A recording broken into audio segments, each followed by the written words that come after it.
My dad, a college professor, ruled with an iron fist.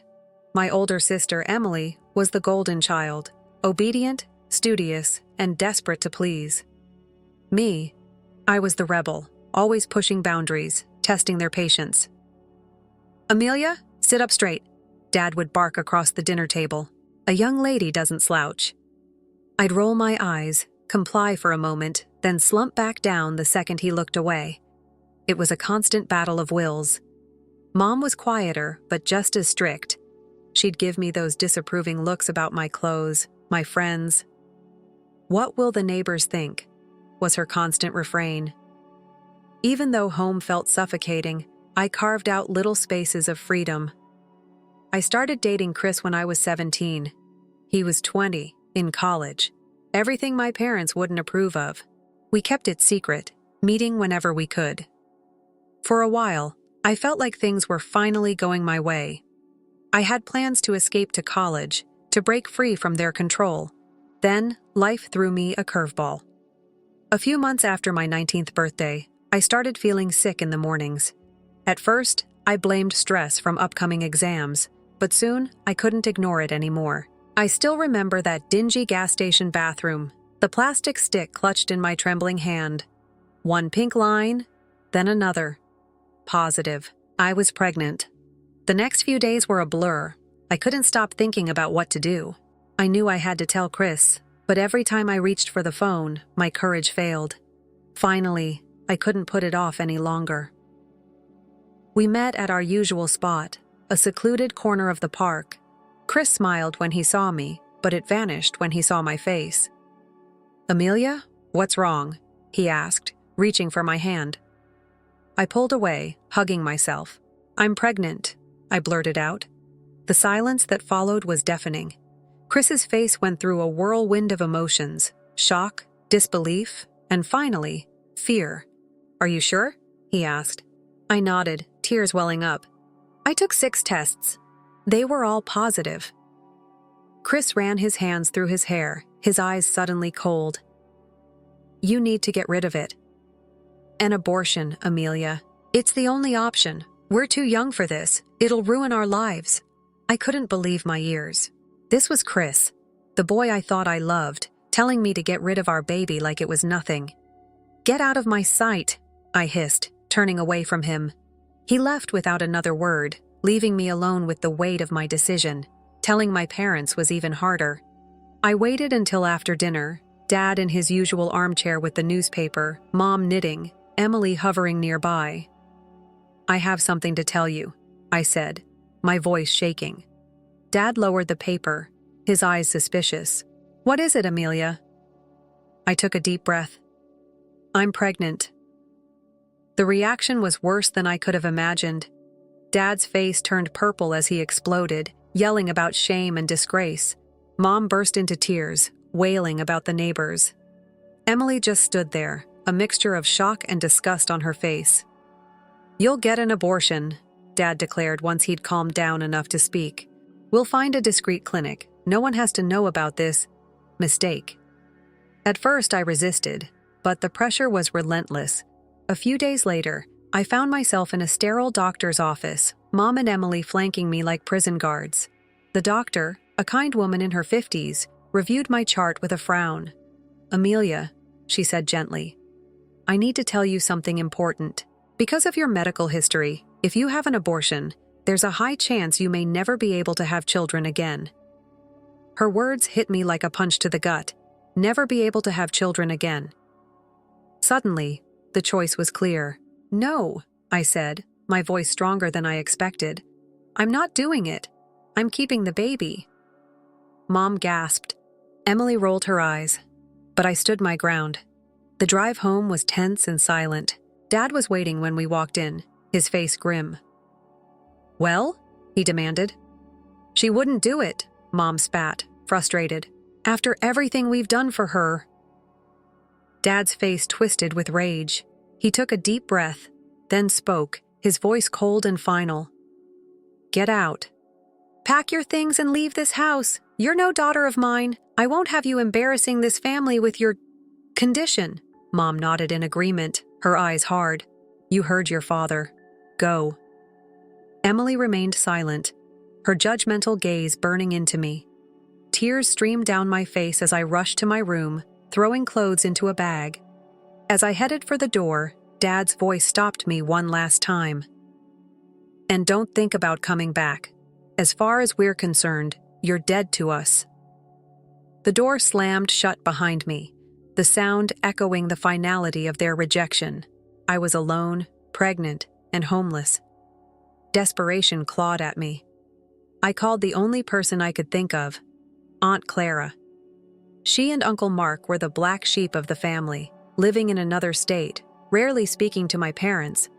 "Amelia, what's wrong, sweetie?" Aunt Clara's voice was warm and concerned. Through tears, I poured out the whole story. There was a long pause when I finished. "Where are you now?" she finally asked. Outside our house. They kicked me out." Another pause. "Stay right there. We're coming to get you." The drive to Aunt Clara and Uncle Mark's was long, but it gave me time to process everything. Their house was small, but cozy. Aunt Clara fussed over me, making sure I ate something, while Uncle Mark carried my bag to the spare room. "It's not much," he said, "but it's yours for as long as you need it." I looked around the small, warm room, a lump forming in my throat. "It's perfect," I whispered. The next few weeks were a whirlwind. Doctor's appointments, planning for the future, adjusting to my new life. One evening at dinner, Aunt Clara spoke up. "We've been thinking," she said. "We want to help you continue your education."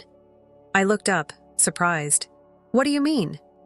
Uncle Mark leaned forward. "We've saved some money over the years. We never had kids of our own, so we want to use it to help you go to college." I was speechless. After everything, the idea of college seemed impossible. I don't know what to say. "Say yes," Aunt Clara smiled. "We believe in you, Amelia.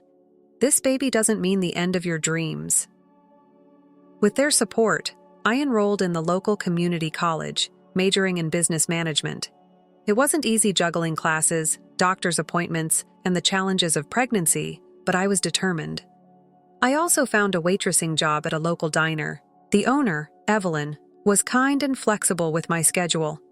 It wasn't much, but it helped me save for the baby and contribute to Aunt Clara and Uncle Mark's household. The day my son was born was the most terrifying and beautiful day of my life. After hours of labor, I held him in my arms, amazed by his tiny fingers and toes. Aunt Clara and Uncle Mark stood nearby, beaming like proud grandparents. "What are you going to name him?" Aunt Clara asked softly. I looked down at my son, peacefully asleep in my arms. "Daniel," I said. "It means God is my judge. Because no matter what anyone else thinks, I know I made the right choice." As I adjusted to motherhood, juggling a newborn with college classes and work, thoughts of my parents and Emily would sometimes creep in. Did they know about Daniel? Did they ever regret what they had done? But I pushed those thoughts aside. I had a new family now, one that loved and accepted me unconditionally. One day, during a rare break, I was scrolling through social media when a post caught my eye. It was from Emily. My heart skipped a beat as I read it. "Excited to announce that Chris and I are engaged. Can't wait to start our life together." The photo showed Emily beaming, her arm around Chris, the same Chris who had abandoned me and our child. They looked so happy, like nothing had ever happened.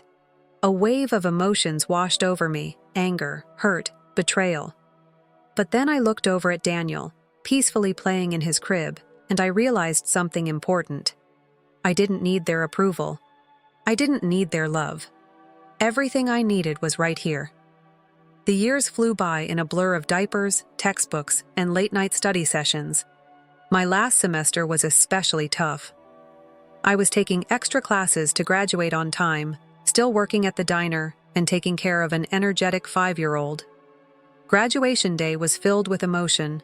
As I stood in line to receive my diploma, I scanned the crowd and saw Aunt Clara and Uncle Mark, beaming with pride. Daniel sat on Uncle Mark's shoulders, waving excitedly whenever he caught my eye. The real surprise came later. At the graduation party Aunt Clara and Uncle Mark threw for me.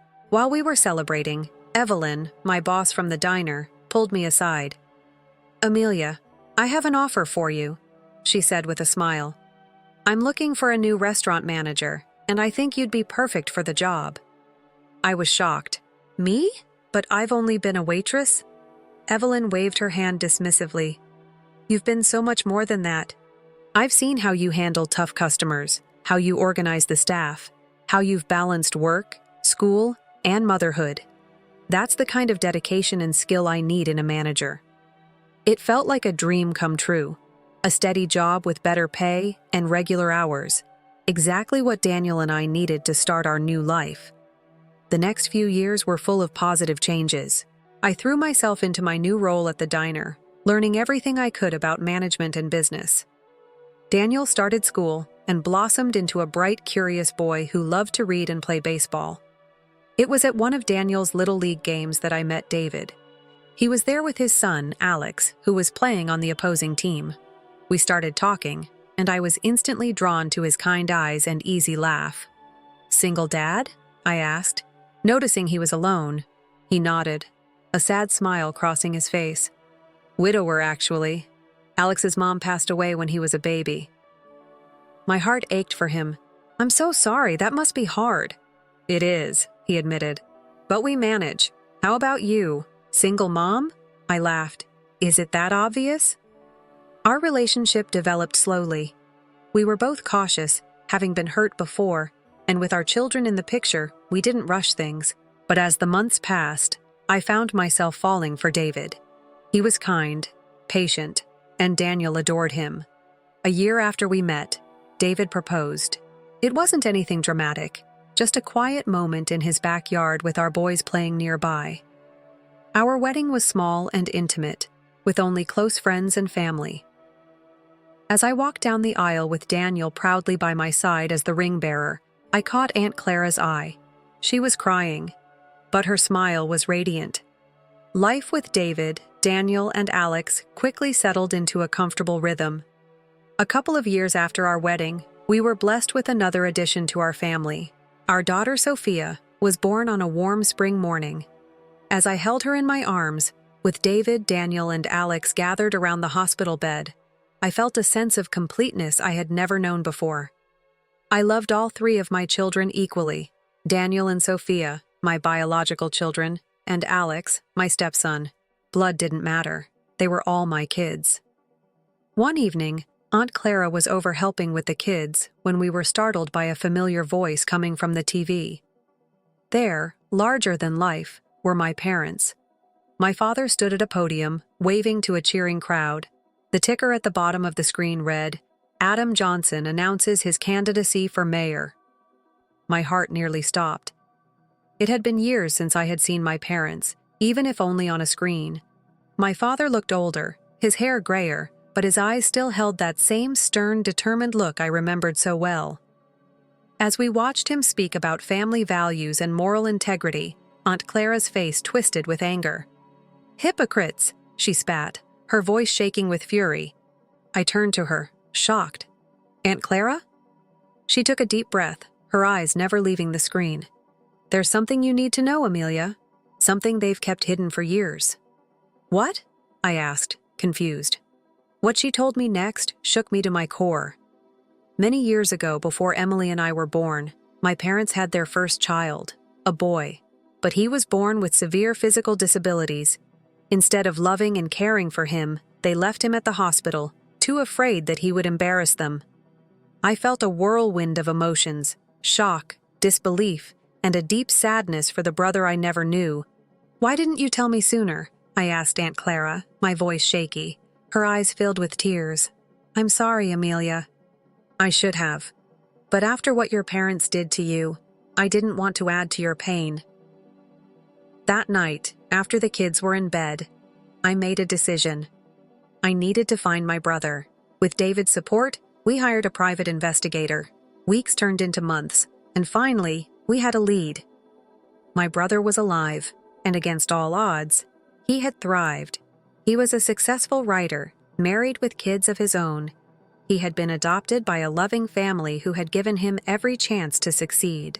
Meeting him for the first time was surreal. Even though he looked different, I could see glimpses of myself in his face. His name was Lucas, and he greeted me with a warm smile and open arms. "I always knew I had a biological family out there somewhere," he said softly. "I just never thought I'd find a sister." Over the next few months, Lucas and I became close. I introduced him to my family, and he welcomed us into his wife, Julia, a coincidence that made me laugh, and their 2 children became part of our extended family. 22 years had passed since the day my parents kicked me out. Life had moved on, bringing both joy and sorrow. My eldest, Daniel, was now 20 and had just started college on a baseball scholarship. I couldn't have been prouder of the man he was becoming. One lazy Tuesday afternoon, I was scrolling through news articles when a familiar face caught my eye. It was my father, looking older, but still carrying that same air of self-importance. The headline read, "Mayor Adam Johnson discusses family values, an exclusive interview." Curiosity got the better of me, and I clicked on the video. For a few minutes, I listened as my father talked about the importance of family and moral values. Then the interviewer asked about his children. My father's face softened into what I knew to be his public sympathy look. "I have one daughter, Emily. She's the light of our lives. Tragically, we lost 2 of our children. The pain never goes away, but it's made our family stronger." For days, I seethed with quiet rage. How dare they? How dare they erase me and Lucas, pretending to be these tragic, sympathetic figures? Almost as if fate was stepping in, Lucas called. "Amelia, guess what? I'm doing a book signing in our hometown next week. It would mean the world to me if you could come."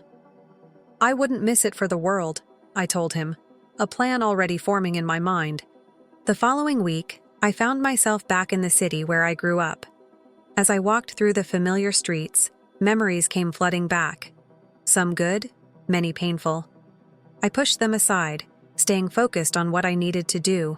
The book signing was being held in the grand ballroom of the city's most prestigious hotel. As I entered, I realized Lucas hadn't been exaggerating.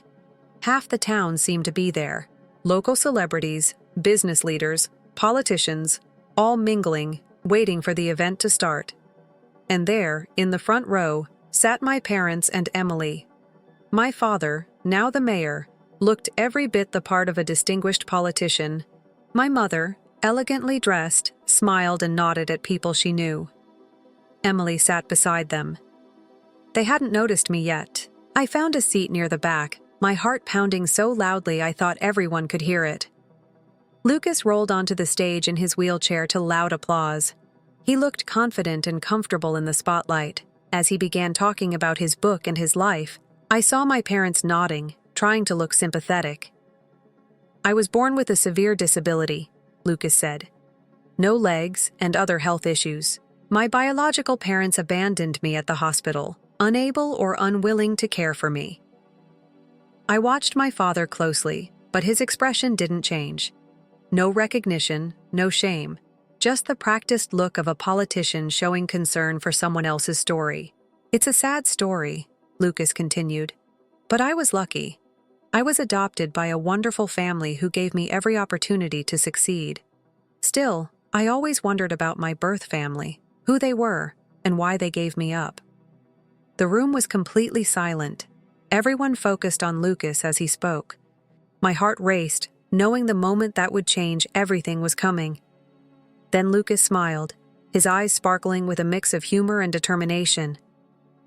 "But that's not the end of my story," he said. "You see, I found my family. My sister Amelia is here today." He turned toward me, extending his hand. "Amelia, would you join me on stage?" A gasp spread through the audience as I stepped into the spotlight. Many faces showed recognition. After all, I had grown up in this town. But the most dramatic reactions were in the front row. My parents' faces went pale, their expressions shifting between shock, fear, and realization. Emily looked like she had seen a ghost. They knew their carefully built image was about to fall apart. My parents stood abruptly, clearly planning to make a quick exit. But I wasn't about to let them escape the truth again. "Mom, Dad, please stay," I called out, my voice echoing through the now silent room. I think it's time we had an honest conversation, don't you? My parents froze, trapped by the eyes of the entire audience. Slowly, reluctantly, they sat back down. I took a deep breath. Many of you knew me growing up. You knew my family, but there's a lot you didn't know.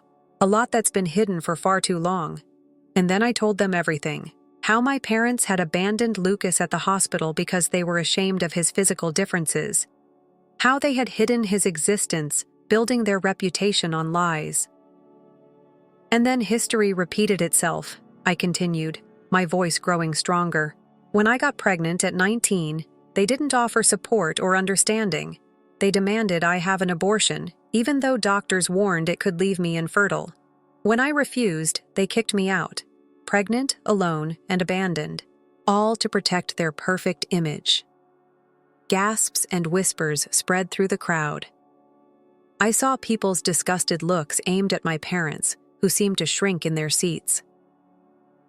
For years, I've heard them talk about family values and morality, I said, my voice full of emotion, but their actions tell a different story.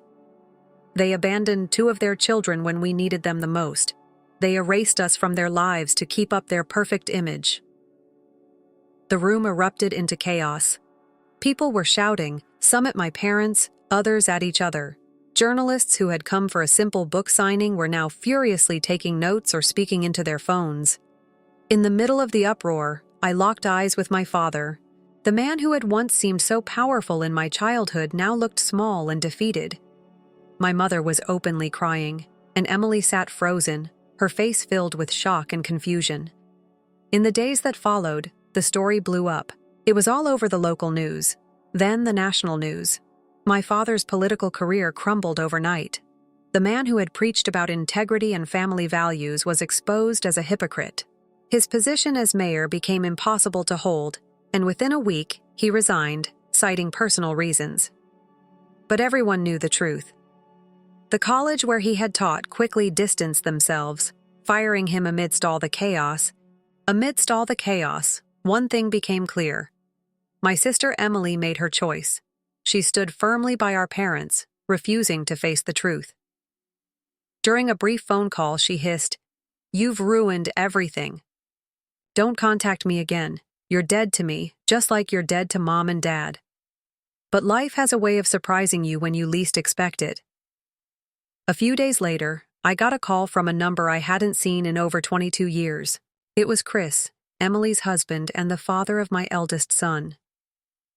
"Amelia," he said, his voice hesitant and almost shy. "I've been thinking about us, about what happened. Emily and I, we can't have children. And I thought, well, we have a son together. Maybe we could be a family?" I couldn't help but laugh.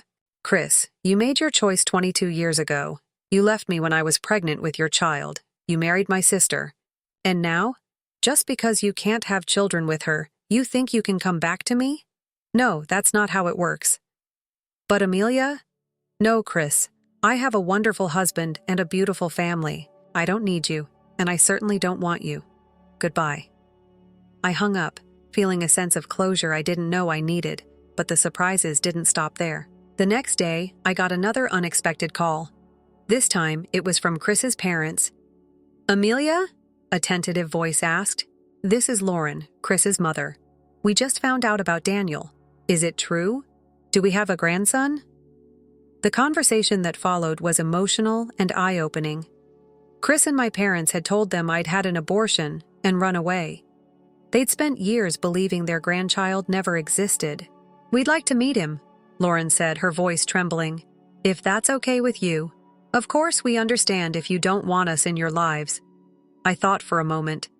Chris's parents weren't responsible for what Chris did, or for the lies my parents told. They had been deceived too. "Okay," I said finally. "I'll talk to Daniel and see if he's open to meeting you." The meeting between Daniel and his grandparents went surprisingly well. There were tears, hugs, and lots of catching up. Daniel, always kind-hearted, welcomed them with open arms. In the months that followed, life settled into a new normal. Lucas and his family became a regular part of our lives, filling our home with laughter and love. Aunt Clara and Uncle Mark doted on all the grandchildren, biological or not. As for my parents and Emily, I only heard bits and pieces about them. They had moved away, trying to escape the scandal. Part of me felt sorry for them, but I knew I had done the right thing by telling the truth. Through it all, I learned that family isn't just about blood. It's about love, acceptance, and support. And sometimes the family you choose is stronger than the one you're born into. Story 2. I never thought my life would be changed by a vintage scarf. However, that is precisely what took place at Second Chance Thrift Store last spring. I'm Bianca, and I probably spend too much time searching through racks of used clothing and hidden fashion gems. That Tuesday, however, was unique. Another hand simultaneously lunged for a bright orange package that I had just noticed peeking out from under a stack of scarves. I apologize. A deep voice laughed as it spoke. First ladies. The sweetest brown eyes I had ever seen met me when I glanced up. He was a tall man with a camera around his neck and untidy dark hair. His artistic appearance never failed to make my heart skip a beat. No, go ahead, I answered, attempting to sound composed despite my pounding heart. I was simply wondering. In fact, I could use your viewpoint, he said, gently opening the package after taking it up. A flawless silk scarf with gold and blue swirls was inside. I have little fashion knowledge. However, tomorrow I'm having a picture session with a retro theme. Is this a unique situation? I was too excited to disguise it. It's a true the scarf I wore in the 1970s. Do you see the artist's signature and the hand-rolled edges? Most likely it's worth at least $800. It cost $50, and his eyebrows jumped up. How are you aware of all of this? I smiled and confessed that I'm a bit of a fashion nerd. Designer items are visible from the other side of the room. I'm Sonny Owen, Bianca. Shaking my hand, he said, a fashion geek, meet photography enthusiast. Would you want to talk more about vintage clothes with me over coffee? For this shot, I would really appreciate your assistance. That was the beginning. The coffee became supper. Dates replaced dinner. And I fell deeply in love with Sonny 4 months later. Before I met Rosalie, his sister, everything seemed ideal. I met her for the first time over a Friday supper at their parents' place. I had spent hours selecting the ideal ensemble, which consisted of a vintage wrap dress by Toledo von Furstenberg that I had purchased for $100. Despite the warmth and kindness of Sonny's parents, Brianna and Francis, Rosalie's grin fell short of her eyes. She sipped her wine and remarked, "Oh, how inventive of you to wear second-hand clothes." "Never could I. Where have they gone? Nobody knows." "Rosalie," Brianna stated in a somber tone. Rosalie only gave a shrug. Simply said, "You might want to get a new outfit if you plan to join the Owen family. We need to uphold certain norms." Sonny squeezed my hand beneath the table, and I felt my cheeks heat up. He claimed that Bianca truly have a remarkable aptitude for fashion. She is assisting with the styling of my next magazine shoot. Really? Rosalie raised her well-proportioned eyebrows. How fascinating. I recently got engaged to Paul Will, who works in a variety of businesses, of course. The wedding of the season is what we're organizing. Her tone made me nervous for some reason, but I attempt to ignore it. After all, she was Sonny's sister. I had to leave a positive impression. Later that evening, I saw Sonny staring at me with worry as he drove me home. "I apologize for Rosalie," he said. "Sometimes she can be a lot." I said, "It's okay, even though it wasn't. Most likely, she is only defending her family." Rosalie had been observing me all night, analyzing everything I said and did. But I kept that from him. I kept quiet about how she had surrounded me in the kitchen and interrogated me about my life, career, and future goals. And when I remarked that I wanted a small, straightforward wedding someday, I most definitely didn't tell him about her response. The way she grinned as if I had just given her a weapon. At the time, I was unaware that this was only the beginning. Rosalie Owen was going to use my life as a chess game for herself. In retrospect, I wish I had anticipated it. People may have a history, much like antique things. Sometimes, underneath their gleaming facade, there is a concealed gloom. Family dinners and courteous forced grins filled the next weeks. Every encounter with Rosalie made me feel more alienated, despite my persistent hopes that things would improve. It was meant to be different tonight. A laid-back cookout at home to commemorate Sunny's most recent magazine cover. Wearing a vintage Chanel coat, I came early to assist Brianna in the kitchen. While chopping vegetables, I had meticulously rehabilitated myself. Brianna smiled warmly as she caressed the material of my jacket. "Bianca, you have such a gift," she remarked. "The way you breathe new life into these vintage antiques. You seem like a great fit for Sunny, and I hope you know Francis." Rosalie, dressed in what appeared to be the complete most recent collection, stormed into the room before I could reply, appearing as though she had just walked out of a Gucci advertisement. "Mother," she said sharply, "tonight, Paul is bringing his parents. Do you recall the pricey wine I requested?" I mistook this for a simple family meal. I tried to speak in a light-hearted manner. Rosalie gave a chilly chuckle. "Oh, you didn't hear from Sunny. I made it into a celebration of my engagement. Paul's dad is thinking about utilizing Sunny's photos for their upcoming advertising campaign." She extended her hand and caressed my blazer's sleeve. Her chuckle was as cold as her smile. "Is this used?" "What courage you have." My jaw tightened, but Sunny entered and put his arms around me from behind before I could respond. "Hello, lovely. You look fantastic wearing that jacket." Rosalie said it should. She spoke in a sarcastic tone. "The price of the genuine item is about $20,000. She looked at her mom. "We must prepare the formal dining area, as opposed to dining out. It's not like the BBQ kind of wills." Brianna's face fell as I saw it. She had been cooking Sunny's favorite grilled foods all day. "Don't you think nobody realizes how crucial this is for the family?" Rosalie spoke softly, but her piercing gaze was fixed on Sunny. "We might be able to accomplish both." Sunny made the offer. Even though he kept some food on the grill, his tone was doubtful. As Brianna gently began bringing the dishes inside, I felt my heart drop. Rosalie had once again taken over what should have been Sunny's celebration, the same way she appeared to be handling every other aspect of our life. During dinner, I found myself seated between Rosalie, who didn't miss an opportunity to boast about the upscale designer stores she was choosing for her wedding gown, and Paul's mother, who kept inquiring as to whether my jacket was some kind of costume. Bianca undoubtedly has some original wedding-related ideas. Rosalie stated abruptly as she turned to face me and pretended to smile. "What were you contemplating?" "Something old-fashioned, I suppose." There was silence at the table. I hadn't even discussed marriage with Sunny yet. As everyone waited for me to respond, I could feel the heat rising on my face. "Actually, I haven't." "Oh, yes, exactly." Rosalie interrupted me. "You haven't even gotten engaged or set a date yet." She touched my hand as she reached over. "Do not be concerned. I'll assist you organize everything when it occurs. After I get married, I'll have a ton of experience." Francis, obviously uncomfortable, cleared his throat. "Rosalie. Tonight, maybe, we should concentrate on rejoicing in Sunny's accomplishment." "Naturally." "Daddy." Rosalie smiled and held out her glass. "To Sunny's family and success." Later, while the visitors were departing. In the corridor, I heard Rosalie conversing with Paul.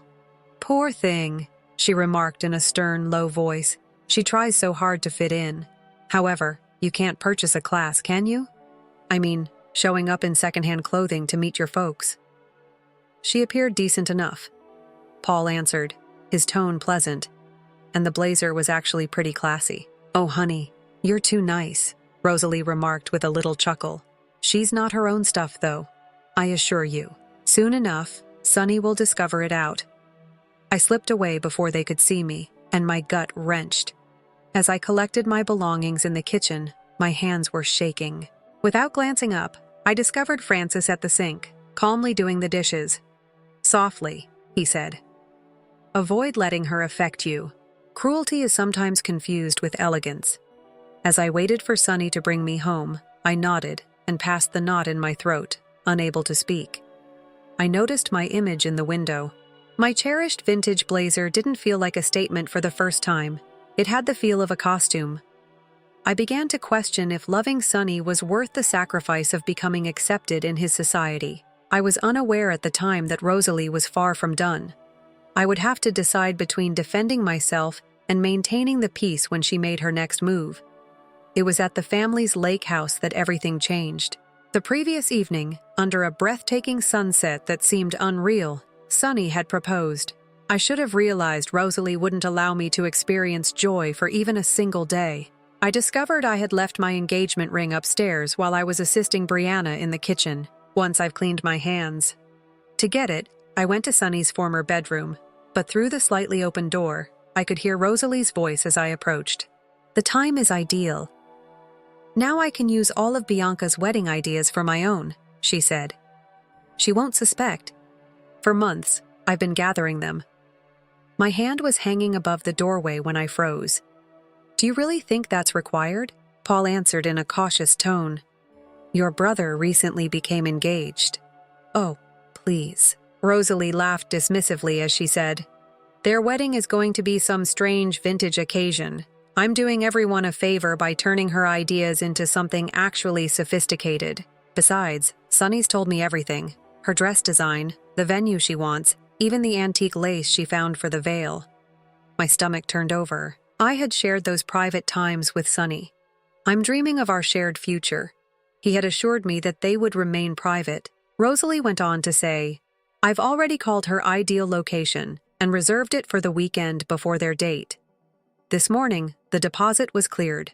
Doesn't that sound a bit self-evident? Paul sounded uneasy as he asked. Rosalie smirked and remarked, That's the best part. Sheila, if she accuses me of mimicking her, I'm crazy. Everyone will believe that she is attempting to steal my ideas. The discussion abruptly ended, so I must have made a sound. My heart is racing. I turned and hurried back downstairs, gripping the railing tightly to steady myself. In the kitchen, Sunny was helping his mom toss a salad. When he spotted me, he grinned, but as soon as he saw the expression on my face, his smile vanished. Hello, what's the matter? He asked, concern in his voice. Can we have a conversation? I remarked, my voice trembling despite my effort to sound cool. The lake mocked me with its serene beauty as it glittered in the brilliant July light outside on the balcony. I tried to control the raging feelings that were rising within of me as I turned to Sunny. Have you been discussing our wedding plans with Rosalie? With a tense voice, I asked. Yeah, he said, his expression bewildered. Recently, she has shown a great deal of curiosity. She expressed her desire to assist. Isn't that advantageous? I let out my aggravation by shaking my head. She's aiming to steal everything, Sunny. She was speaking to Paul, and I just heard it. My voice shook with rage as I spoke. She's already booked our wedding venue, the one I privately showed you. Sunny's expression fluctuated between astonishment, skepticism, and defensiveness. Come on, he said. That's got to be a misunderstanding. Rosalie refused. Wouldn't it? I intentionally tried to hurt myself by snapping.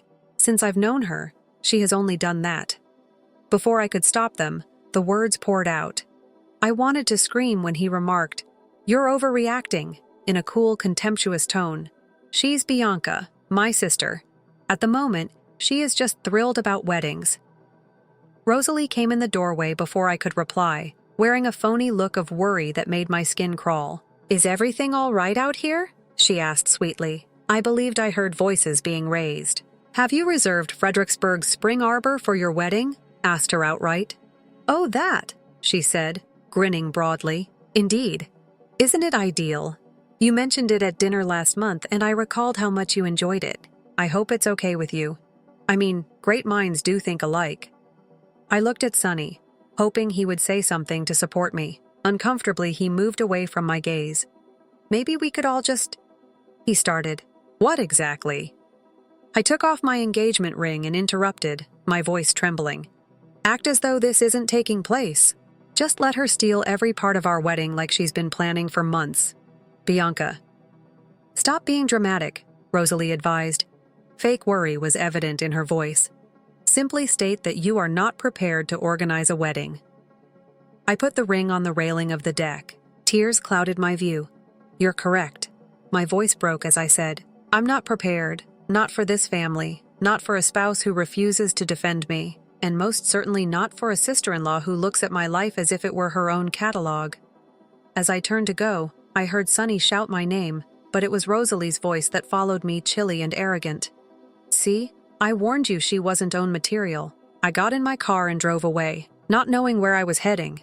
What I didn't comprehend then was that this wasn't the end. It was the beginnings of something new, something I hadn't seen coming. 5 days later, when I was at work sifting through old clothing, Francis Owen stepped into my boutique. He seemed absolutely out of place. His pricey outfit, a strong contrast to the weathered hardwood floors and racks of second-used items.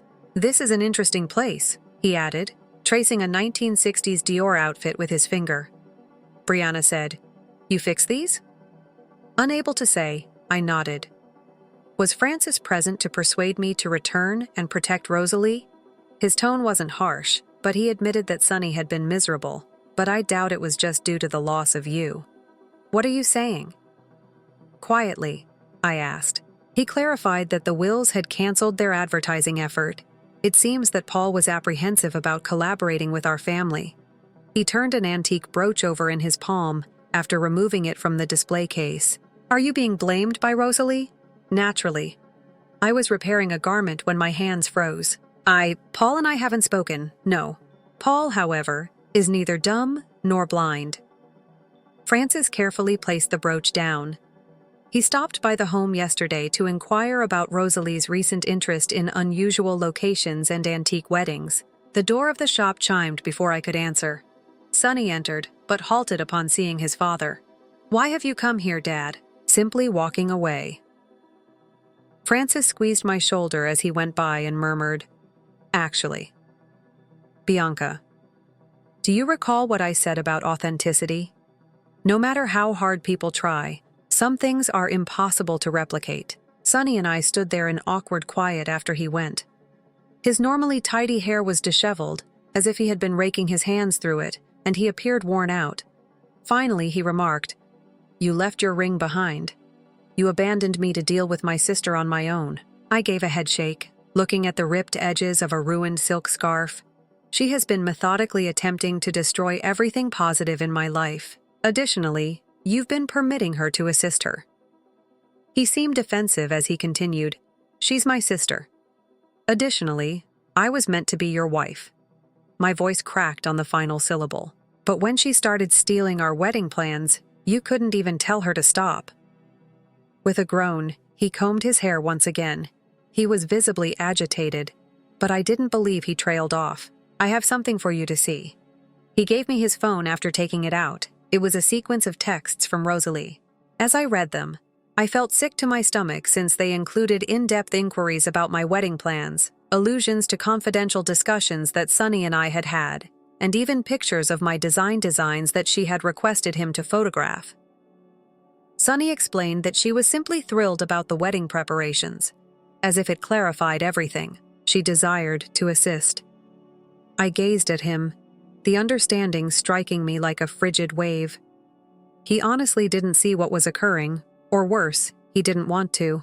"Paul, according to your father, canceled the advertising effort," I said in a forceful but calm voice.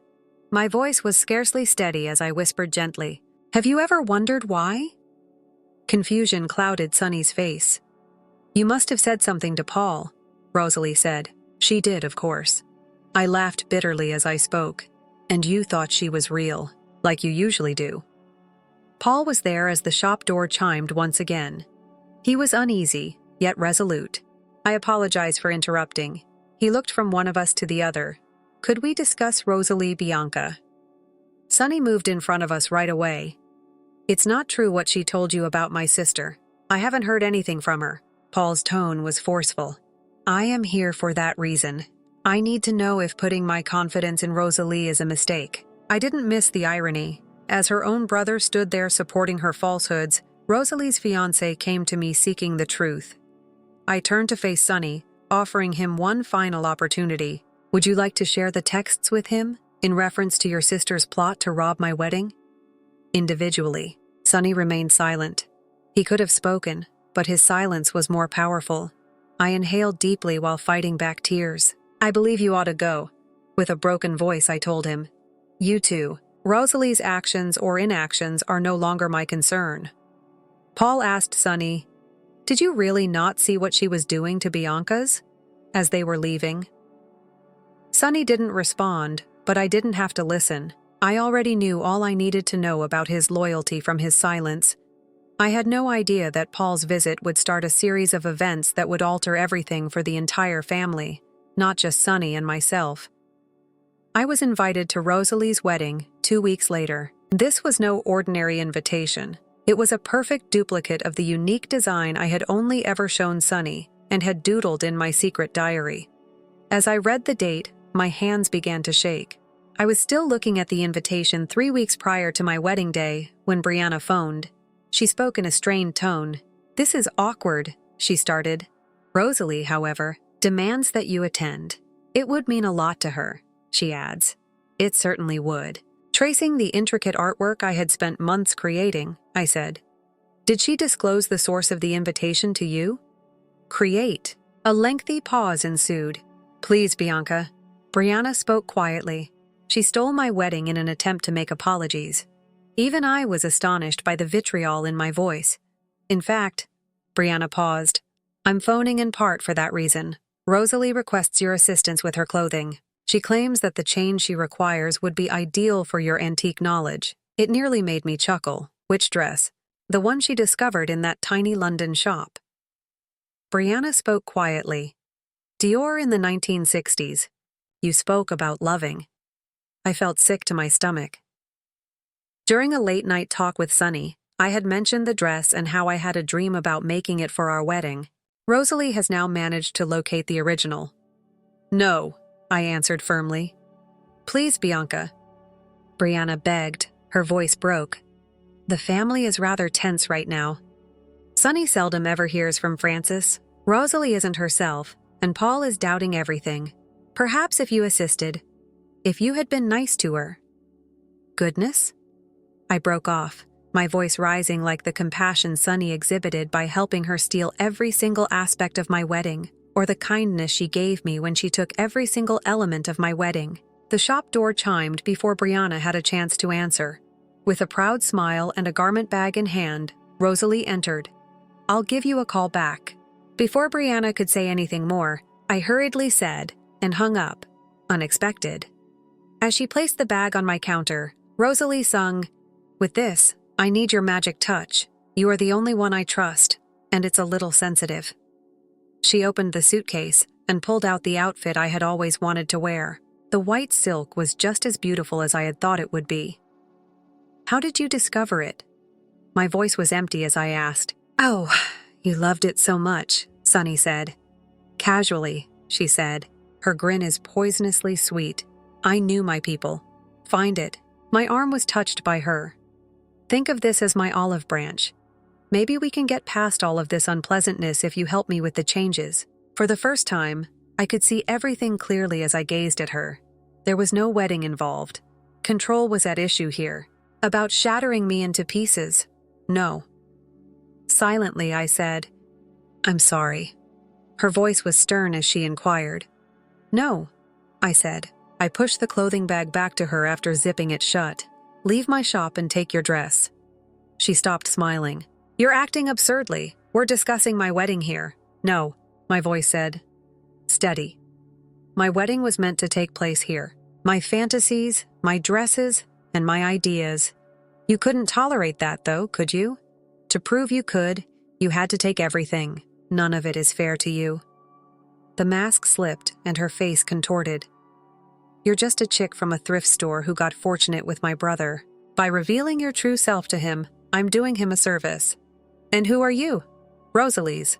I stepped around the desk and asked, my rage giving me power, in addition to stealing the aspirations of others.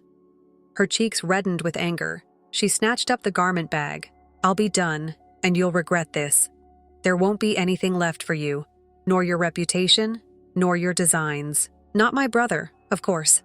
She slammed the door behind her as she ran out. Paul was standing just outside the storefront window when I saw him, his face glowering with rage. He had heard it all. Knowing that Rosalie had finally revealed her true nature to her fiancé should have made me happy. However, I felt empty instead. Even worse than anything she had done so far, I knew what was about to happen. Rosalie Owen no longer only want my nuptials. She desired to totally ruin me, and I was at a loss on how to stop her. Something drew me to Rosalie's wedding, even though I shouldn't have. Perhaps the same inquisitiveness that causes individuals to slow down and observe auto accidents. As soon as the ceremony started, I crept into the church. I remained hidden in the back, out of sight of everyone. It was all mine. The hand-pressed flower arrangements, the old lace that was stretched down the seats, and even the precise white color. I had been looking for months, but Rosalie wearing the outfit of my dreams, that was the knife's last twist. Isn't it a lovely ceremony? Francis Owen was standing next to me when I jumped, startled. Calm but inscrutable was his look. She took everything. My voice trembled with every single detail as I murmured, "I understand," he muttered. He gave his phone to me. My wedding planning notebook, with each page captured on camera and preserved, was displayed on the screen. She received these from Sunny months ago, he clarified. They were all looking at the family's cloud storage when I found them. My stomach rumbled. He gave it all to her. He believed he was being helpful. Francis still doesn't understand what she's actually doing, and his voice sounded worn out. The wedding march sounded. I recognized it and froze. I had found the perfect antique recording in an old record store. With my grin and my fantasies all around me, I saw Rosalie go down the aisle while floating in my dress. Paul's face was taut and inscrutable as he stood at the altar. For a few seconds, when our gazes locked, I noticed something in his face. Perhaps an apology. The ceremony started when Rosalie arrived at him. I should have walked away at that moment, but instead I remained where I was and watched the priest pose the question. "Is there anyone who objects?" The quiet was oppressive, nearly oppressive. Paul cleared his throat after that. "Yes, I do." Silently, he said. "I protest." Whispers broke out in the chapel. Rosalie's complexion turned pallid. She stumbled, her voice wavering. "Paul, what are you doing?" His voice was forceful as he turned to face her. "Someone who bases their pleasure on the suffering of others is not someone I can marry." His remarks broke the atmosphere as he turned to face the visitors. This wedding was robbed in every way. Even the music, the decorations, and the outfit. Everything was taken verbatim from Bianca's blueprints, plans Rosalie stole without authorization. "That is absurd." Rosalie's tone became defensive and piercing. "Sunny, inform them." Sunny was completely perplexed as he got up from his front row seat, trapped between the truth and his sister. Sunny remarked in a tremulous voice, "I just shared some ideas with you. You expressed a desire to assist me. Does it help?" Paul chuckled bitterly. "You mean to ruin your brother's relationship and take away every aspect of his wedding? If you handed them to me, it wouldn't be theft." When her mask finally came off, Rosalie yelled. Her tone became icy. "I did her a favor anyhow. She is not deserving of her own family wedding. She is nothing more than a girl who works at a second-hand store and has more style than you could ever possess," Francis cut in, his voice echoing above the astonished visitors. "And who just revealed your true identity to everyone in this room." The resulting hush was deafening. I glanced around at the shocked expressions of the visitors. Paul stood quietly dignified. It appeared as though Sunny was beginning to realize the harm that had been done, but I was halted by Rosalie's look. Hatred, pure and unadulterated, directed at me. "You!" She pointed at me with a growl. "You have this planned. Everyone turned against me because of you."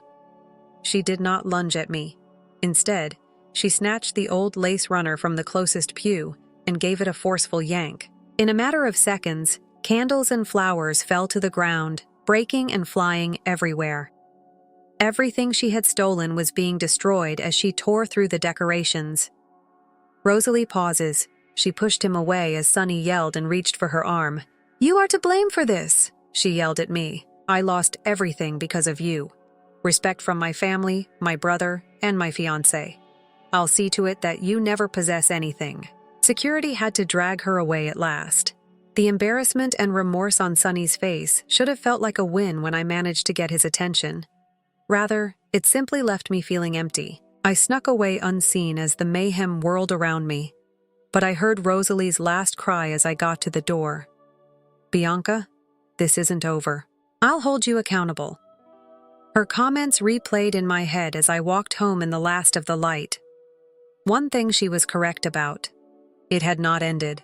I now had to choose whether the danger of ruining what little of my own family remained was worth it in order to protect myself. I wasn't sure I could live with either option, to be honest. Rosalie was waiting outside when I opened the store the next morning. She looked practically regular in jeans and a simple sweater instead of her typical fancy attire.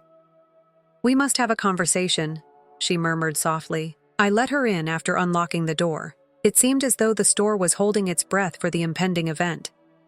"I lost everything yesterday," Rosalie said as she ran her fingertips over an old clothing rack. "I can't get Paul to answer my phone. Mother is unable to even look at Sonny and me." Her voice cracked, but she bounced back fast. "None of it was forced upon you by me." I spoke aggressively. I held the counter between us and spoke steadily while keeping a tight eye on her. "You decided to pilfer my wedding arrangements. You stole my brother away from me, so you decided to lie."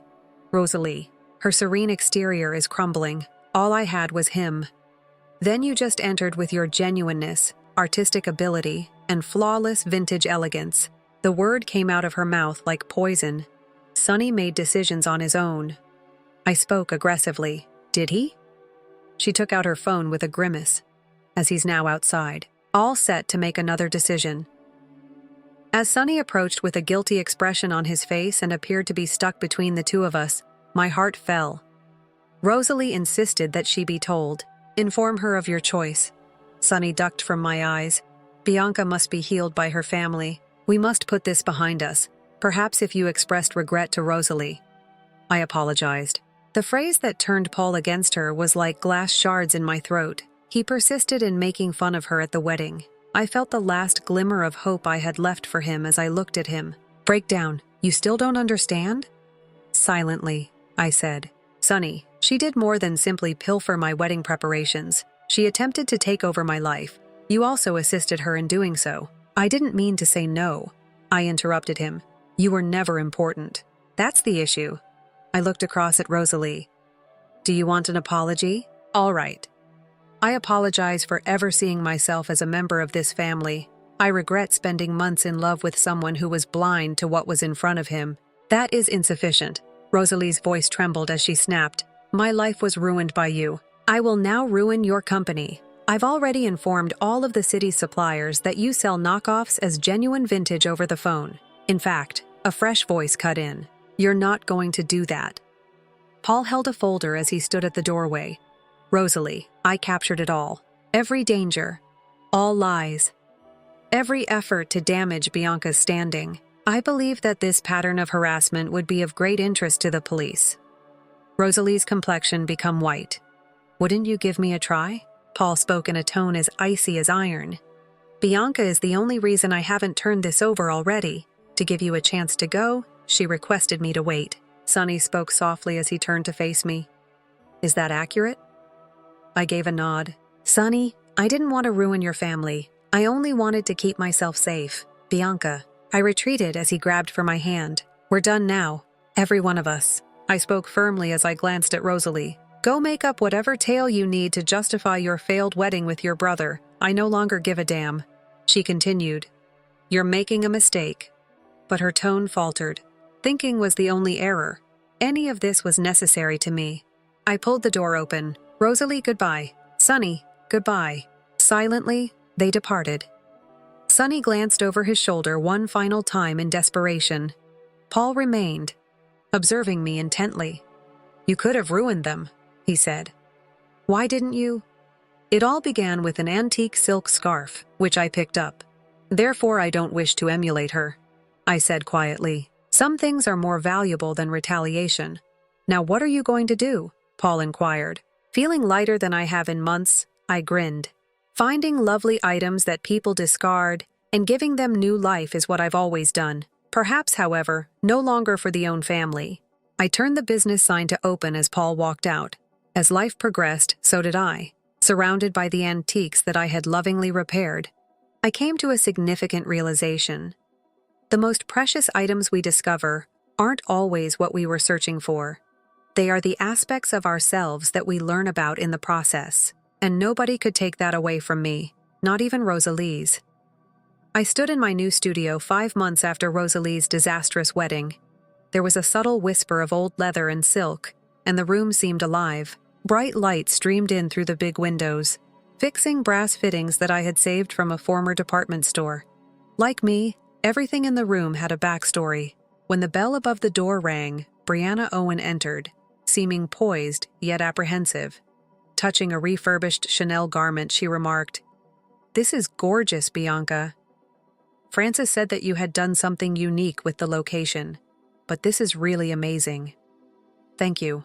To keep my hands occupied, I made adjustments to a display. "I doubted you would show up," Francis demanded. "He wants to discuss making an investment in your company." Her voice was quiet as she paused.